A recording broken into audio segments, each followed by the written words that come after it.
Hello and welcome to The Gift. I am so happy that you're joining us today because I'm going to be sharing with you Megan Douglas, who is the founder of World Organics and the Organic Skin Co. This is a company that produces natural, organic skincare and cosmetic ranges.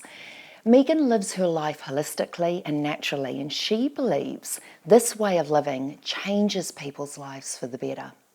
She is a qualified herbal practitioner and a naturopath. She also comes from a family of 5 generations who have also been involved in natural healing and well-being. She's going to bring us a wealth of knowledge, which is going to help us for our natural, healthy lifestyle and well-being. So Megan, welcome to The Gift. I feel honoured to have you on The Gift because you are someone who, a woman who I admire and I'm in awe of. And I'll tell you why I say that. It's because you are living your life with such integrity. Everything you do in your life, it is so transparently honest, and you see that through your business. It filters all through your business and the way that you're living your life because you genuinely care about people and their well-being. So that's why Megan's part of The Gift. Too kind. No. And I'm extremely grateful to be here. I mean, I was kind of a little bit gobsmacked when you asked. I went, me? Oh. So thank you. Oh, no. There's so much that you've got to share with everyone. And I'd like to start with your family because 5 generations of, your family being involved with natural healing. Can you tell us about that? Oh, I'd love to because, lineage is something that we sometimes forget about, but it's like our foundations. And my grandmother I was very close to her. She was a herbalist and a naturopath. And she was an amazing woman. She was English. She came over to New Zealand and her dad brought her over to New Zealand. He was also a herbalist and naturopath. And his mum had been the village healer using herbs in a little Preston village in England. And then my auntie, which is my grandmother's daughter, also became a herbalist. And she gave me a lot of training, and she actually trained a lot of people in New Zealand at South Pacific College. Right, and I just had this vision of this little girl in, what was it, your auntie or grandmother's kitchen, or where was she making up her? Well, we had the company called Red Seal. I don't know, do you know the herbal teas? Red Seal, yes. That's been around for a long time. Since the 1930s. So that was started by your great-grandfather. And so by the time I was young, they had 2 factories. So I grew up around the smell of herbs and the blending of them, and I used to work there in my holidays. And then my grandmother opened a huge health food store in K Road in the 70s. Yeah. And I used to go there after school when I was a teenager and help serve. And it was a really early thing. In those days, it wasn't as normal as it is today. No, absolutely. It was considered sort of like a little bit out there in those days, wasn't it? It absolutely was. How times have changed. Thank goodness. Wow, we're all aware of natural botanicals and, how strong they are and the wonderful things that they can do to help heal people. So that was the beginning of your passion for natural remedies and healing from your family. Yeah. But you didn't instantly get into it. You've had a big journey before your current business of World Organics and the Organic Skin Co. I really want to wind back the clock. And the interesting thing is that when I started researching your life, you and I have actually had quite a few parallels. We have. So we both left school and we got into modelling. Yes. Well, I mean, my modelling was a little accident. I was a bit of a shorty, and so 5'6". I was never going to have a great career, and I wasn't a standard model, but I had a certain style. So I did a little bit in New Zealand, and I ended up going to Tokyo because I really wanted to go to Japan. And so I went on holiday and I thought, I'll go and see a couple of agencies. And I got picked up. Wow. So that was crazy, and I think they liked my slightly round face and my straight dark hair. And your pale skin. And pale skin. I've got to tell you, when I went to Japan to model, I had had 6 weeks on Mount Maunganui Beach. No one told me about how they love their fair skin, and I arrived so tan. They were all speaking in Japanese, horrified when I hopped off the plane. Yeah, it was not a good start to my modelling career in Japan. But anyway, so you were, you made some money and then you came back to New Zealand and you started your first business at the age of 19. Yes, so I was really I loved clothing, I loved design, I loved anything aesthetic and music. And Japan, it was the 80s, it was Comme des Garçons, it was all these Yohji Yamamoto, amazing designers. And I just was so inspired by the fashion I saw there. So I came back and I decided to be a fashion designer. And I had some money that I'd made, and I opened a shop with a very good girlfriend of mine who was a hairdresser. So we opened a hairdressing salon and clothing store in Albert Street. And that was called Obscure Desire. That's right. And so, yeah, it was based here in Auckland. And I remember it as being this really edgy, cool store, which I never went to because I wasn't edgy and cool. I was more commercial, American commercial. You would have been so welcome. I'm sure I would have, but I just thought, oh, they're way too cool for me. It's funny how, looking back, you ran that and you sold it at the age of 21. That's right. And you decided you were moving to London. That's right.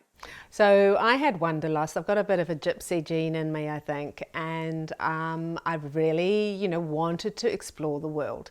So London was on my radar list, and I ended up going there and starting a new life. I lived there for 6 years, I think it was, 5 or 6 years, and I loved it. And I did a lot of growing up in London. Yeah. And so you actually started your own label, Megan Douglas, huge success. You were in Harrods, Saks Fifth Avenue in New York. You were supplying lots of retailers all over England. England, New York, France. Wow. It was quite a international label, very high end, small numbers, but prestige. Lots of beautiful cloth, silk, velvet. I mean, I was in heaven. Yeah. And The Guardian named Megan, they gave her an award, which was for the designer most likely to succeed in the 1990s. Yes, but what happened? Yes, something happened. So what did happen? Well, a couple of things were congruent at the same time. I had been delving into slightly more inquiry into life. I had been working hard since I was 18, and I was looking into yoga and meditation and wondering about the nature of life, and I found these questions were starting to get more important to me. And at the same time, England was going through a recession, in fact the whole world was, and I put out a collection, I sold it internationally, and I started not to get paid by quite a few people, and it became really tricky financially, and so I had to make a decision at that stage what to do. And I thought, I don't think my heart's in it anymore. This is really tough, and unless I have passion and drive, I'm not going to be able to keep this going. Yeah, I'm just going to say, that's one thing that we do live our lives by, is that we do really follow our hearts. Because I've always said, your truth is in your heart. Yes. And if you don't have passion, then it just doesn't work. It doesn't, and life is short. Yeah, it is short. So you made a change. I made a change, and I shut up shop. I said 6 months overseas, I'm going to go to Japan and I'm going to go to India. So you put everything into storage? Everything into storage, and I said, okay, I'm out of here. I try to get all my shoes into a suitcase and had excess baggage.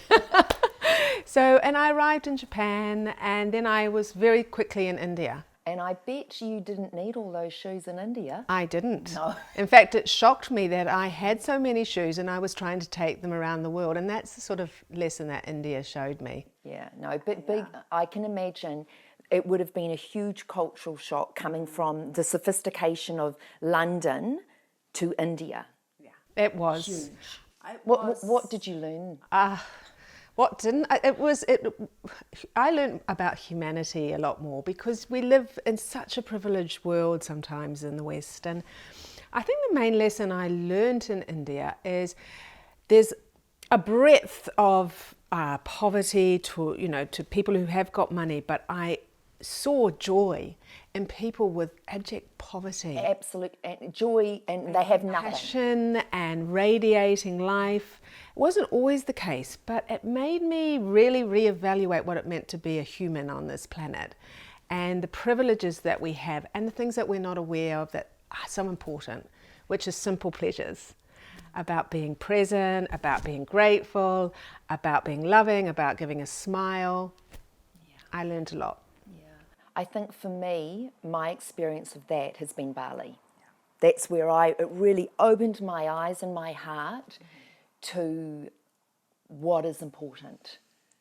And you don't need a lot to have joy and happiness and love in your life. No. You know? It's amazing, isn't it? Those things are actually there. They're already there. That's already the there. foundation of who we are. But we get distracted from the recognition of that. And we get so in this material money-go-round. That we need the big thing, that commercial sort of, you need things to be happy. Keep buying, keep accumulating, it'll make you happy. But it doesn't. It doesn't. I mean, and it can bring you a little bit of joy sometimes. And I think abundance is okay of beauty, but we have to be conscious where we put our money and conscious where we put our time and energy. Yeah.